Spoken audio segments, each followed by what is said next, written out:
ఇష్టమా? ఇడ్లీలు వేయడానికే నేను పుట్టాననిపిస్తుంది. హలో మూవీ లవర్స్, ఇప్పుడే ఇడ్లీ కొట్టి సినిమా చూసి వచ్చాను. సినిమా ఎలా ఉందంటే ఏదో అట్టట్ట ఉంది. ఇడ్లీ బాగానే ఉంది కానీ చట్నీ తేడా కొట్టేసింది. ఇలాంటి సినిమా కాన్సెప్ట్ ఎంచుకున్నప్పుడు ట్రీట్మెంట్ బాగాలేకపోతే ఏదో సోసోగానే అనిపించింది. నాకైతే అలానే అనిపించింది. సీన్స్ బాగా రాసి స్క్రీన్ ప్లే కరెక్ట్గా సెట్ చేసి ఉంటే కొంచెం బాగుంది అని అనిపించేది. అందువల్లే కొంచెం తేడా కొట్టేసింది. అలా అని సినిమా చెత్త సినిమానా అస్సలు చూడలేమా అనేం కాదు. కాకపోతే టైంపాస్ సినిమాలాగా అనిపించింది నాకు మాత్రం. మూవీలో నాకు నచ్చింది ఏదన్నా ఉందంటే క్లైమాక్స్ ఎండింగ్ బాగుంది, డీసెంట్ అనిపించింది.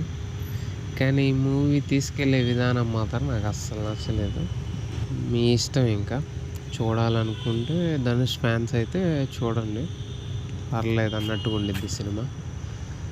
ఇక మిగతా వాళ్ళు మీ ఇష్టం ఇంకా.